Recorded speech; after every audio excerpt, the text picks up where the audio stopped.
बहुत दुबला पतला।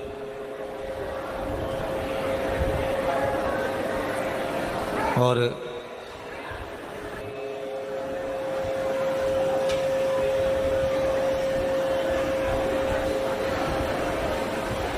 अब एक लड़का दुबला पतला सा हमारे पास में आया और आकर बोला, गुरुजी मैं भी रक्तदान कर दूं?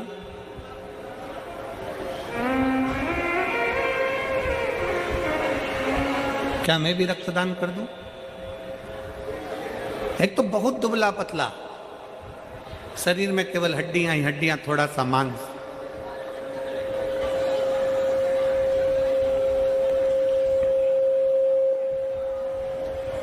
आवाज क्लियर नहीं हो रही है, क्लियर करवाओ आवाज को। आवाज क्लियर होना चाहिए, बाहर की आवाज अंदर आ रही है, बाहर की सारी आवाज अंदर आ रही है, अंदर की आवाज नहीं है बिल्कुल भी।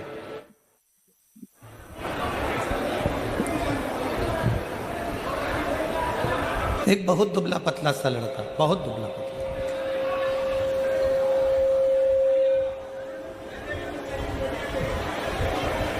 और वो दुबला पतला सा लड़का कहे, गुरुजी मुझे भी रक्तदान करना है, क्या मैं रक्तदान कर सकता हूं? हमने कहा बेटा तुम्हारा मन है, खूब प्रेम से करो, और करना चाहिए। तुम्हारा दिया गया रक्त कहीं ना कहीं किसी के काम आ जाए, इससे बढ़कर और क्या चाहिए। पर गुरुजी, वो लड़का बोला, मैं पहले एक बार अपने कॉलेज के दोस्तों के साथ मिलकर एक जगह पे रक्तदान कर आया था, फिर 5 दिन के बाद मुझे 2 बोतल रक्त लग गया था। दे के थोड़ा सा आया था और लग गया ज्यादा।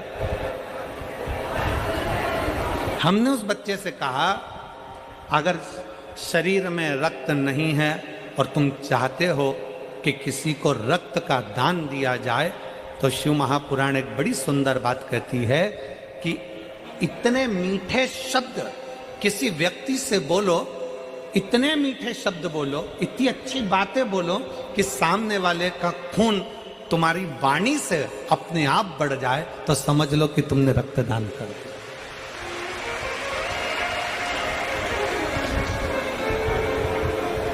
अपने शब्दों से, अपनी वाणी से आप इतना मीठा बोलिए, अपनी वाणी से आप इतना श्रेष्ठ बोलिए कि सामने वाले का अपने आप रक्त बढ़ना प्रारंभ हो जाए कि कोई मेरे साथ में खड़ा हुआ है, कोई मेरे पास खड़ा हुआ है, कोई मेरे नजदीक में खड़ा हुआ है, कोई मेरा अपना है।